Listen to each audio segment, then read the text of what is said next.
Toby be good nigga for massa. Good nigga. Don't send Toby away. Is it me, or are the modern day black criminals starting to take on the resemblance of slaves?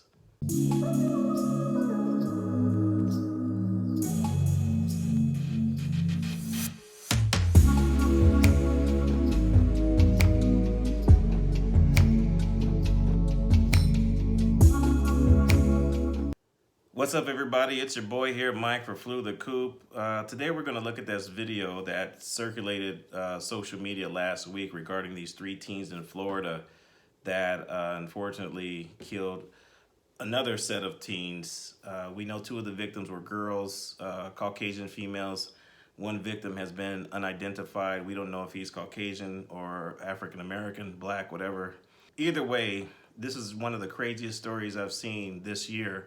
I'm not surprised by any of it. It was just a matter of time. Anyway, let's get into the video. Roll the clip. These documents tonight, and according to this arrest report, the 3 teenage victims were involved in illegal activities with their 3 suspected killers before the suspects turned on them and dumped their bodies. This is how it goes. Video from I don't want to start out as somebody trying to be funny, but this is what I was talking about. This is what I talk about. My man looks very unkept. I'm not saying just because of this arrest, maybe he was hiding out. He just looks like an unkept individual. I don't even know who would hang out with somebody like this, to be honest with you. That might sound very pompous, but I just don't get it. From the Marion County Sheriff's Office shows 17-year-old Robert Robinson arrested and put in a squad car. He's one of the 3 people accused of killing the Marion County teenagers. A 12-year-old, who Fox 35 is not naming, and a 16-year-old, Taj Bruton, are also suspects. According to the arrest affidavit, the suspects and victims were together the night they were killed. One of the victims' phones had pictures of themselves and a suspect showing off weapons and ammunition. They were believed to be smoking weed at what deputies called a trap house, where illegal drugs are sold. Okay, so we have a trap house. Are the neighbors aware this is a trap house? What does a trap house look like? Does it have a certain characteristic? Does it have a certain aesthetic? What does a trap house look like? I know there was a movie called Trap House, but if you are in a neighborhood and you see a trap house, would you report it to the police? What do you do in these instances where there's actually a trap house or drug or gang affiliation happening right next door to you? I don't know what a trap house looks like. Investigators say they plan to rob someone for weed, and one of the victims, Layla Silvernail, was driving her car with the other victims and suspects inside. So this young girl had a car at 16 years old. So it doesn't mean she's affluent, but definitely doing better than the people that killed her. It looks like they used her as kind of this trophy to be able to get to and from this trap house, and she just got caught up in it to the point where she probably needs to prove she has street credibility. I'm not trying to paint this angelic picture of her, but it seems like she had a little bit of a very innocent childhood in comparison to these 3 young teenagers. I mean, really 12 years old, 16 to 16, 17. She has a car. She's on a little league team based on this photograph. Wow. Simple terms, there is no honor among thieves. And at some point, these 3 individuals turned on our 3 victims and murdered them. Investigators say while interviewing the 12-year-old suspect, he told them they picked up Taj Bruton, who was wearing a ski mask. I mean, you know, I have to stop my laughter. They picked up somebody wearing a ski mask. That's crazy on his face. They picked up already their friend with a ski mask. So he's already up to no good. This is just that simple. 12-year-old claims Bruton shot Silvernail and a 17-year-old boy and claimed he was forced to shoot the third victim. The arrest report said, quote, the juvenile defendant advised he was told to shoot victim blank or his family would be killed. And when investigators questioned Robinson, the report says, quote, when asked why he shot victim blank, defendant Robinson stated because she was still alive. She was going to snitch on us all. We was all going to go to jail for life. Look at that statement. We was all going to go to jail because she was going to snitch. Well, look what happened. Look what happened as a result. These dumb, small-brained, young, unattended youth thought it would be a good idea to kill 3 people who they were doing business with or in cahoots with because they were going to snitch at some point, I guess, to give up their dealings. I don't know, but if you think about that logic based on that testimony and that statement, they're still going to go to jail and they're still going to be serving a long sentence. So if they had let these 3 people live, they probably would have eventually gone to jail. Maybe the sentencing wouldn't be as stringent and long, but now that they've committed murder based on snitching, and what is this shit in the black community with snitching? And you know, I have to tell you something. Shaquille O'Neal, I have to say something. I see you on TNT. I see you use that stuff, snitches get stitches.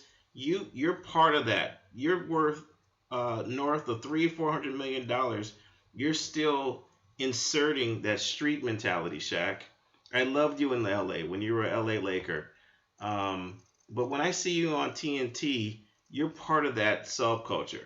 The facial hair and stuff like that. Ernie, street rule number 1, snitches get stitches. America don't need to know all that Okay, right now. it didn't happen. Right. It was all my imagination. And I know you don't mean to be because you have a badge and you're a police officer, but you know what? You're part of the problem because you're close to a billionaire. And when I see you, you and Chuck, you guys are all joshing around on television. But I've heard you on many segments talking about snitches get stitches. This is perpetuated in the black community.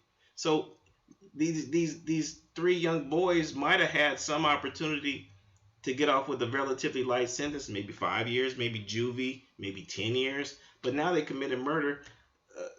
Who knows when they'll get out? In Florida, those people aren't messing around. It's what a waste of life. Silvernail's body was found Thursday on the side of the road. The 17-year-old boy was found a half-mile away in a ditch on Friday in a ski mask and a bloody gardening glove on his hand. The third victim found Saturday in the trunk of Silvernail's car that appeared to be pushed into a lake 9 miles away near the trap house.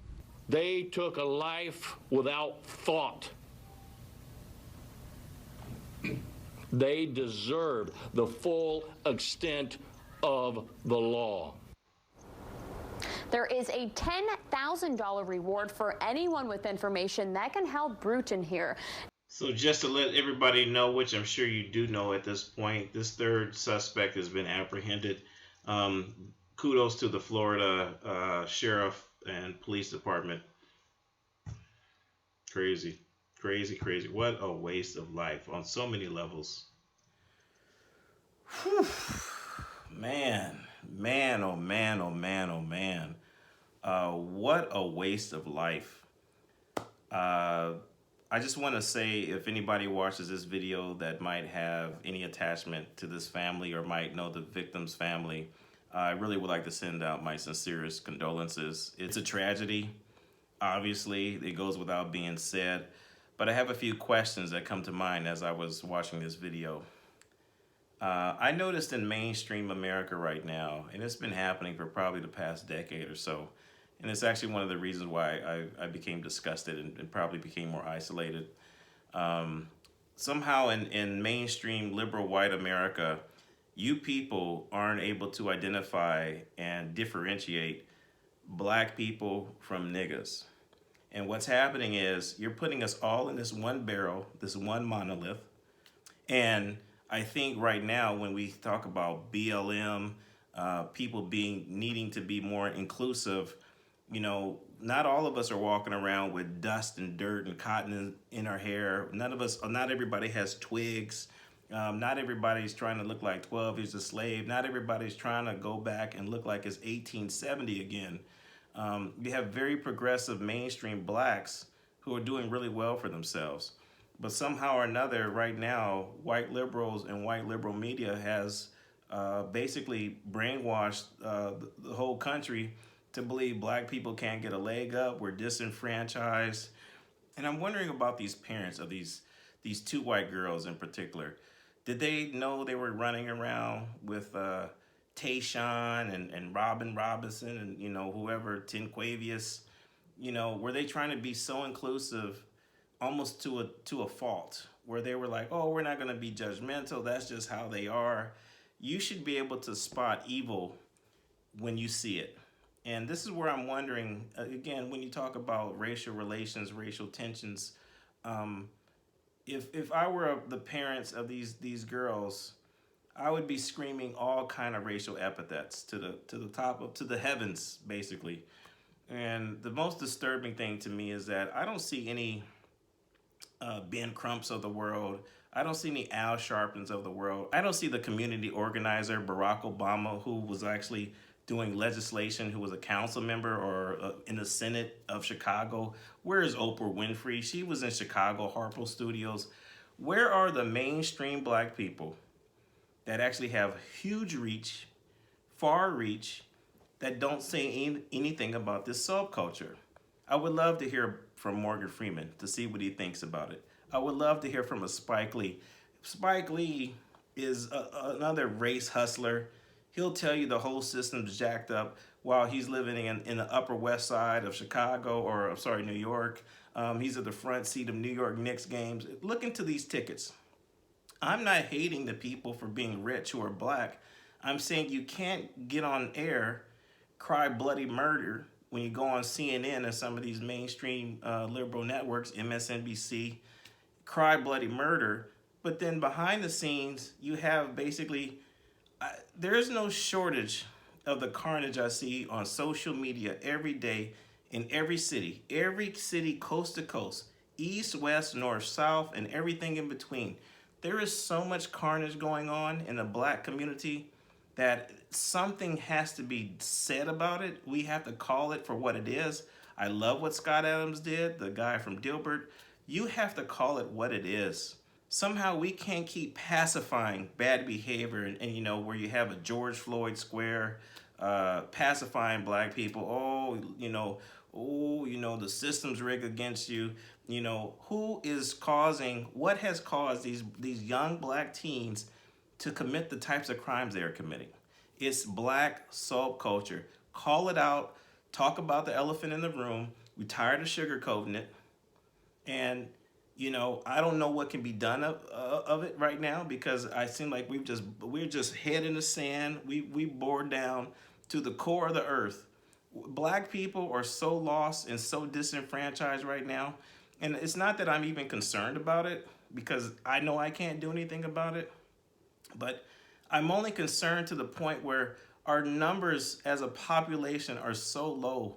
And when you look at television day in and day out, any time of the day, there's some crazy story about some black kid holding up people, looting, just theft. It's like we're becoming associated with heavy criminality. And as Hillary Clinton said, they are not just gangs of kids anymore. They are often the kinds of kids that are called super predators. No conscience, no empathy. People said that was racist. Well, you know what? I voted for Hillary Clinton. And I have to tell you, I'm not proud of it, but at least she said it. We have a group of people in the black community that is just creating carnage across the country. And based on our population, I'm sure by far and large, we're committing the most heinous crimes throughout the country. I don't care about the mass murders. I don't care about the school shootings. If you those pale in comparison when you probably put all the statistical data aside and compare those types of crimes in comparison to what black people do, the black subculture do on a daily basis, I'm sure the numbers would be overwhelmingly in favor of this black young youth thug life criminality. I would love to see what comes out further as a result of the investigation, because at the moment, all we have is basically a trap house and marijuana. I mean, it's not even laughable, but you have to because it's so stupid. This is Mike for Flew the Coop. See you on the next one. Peace.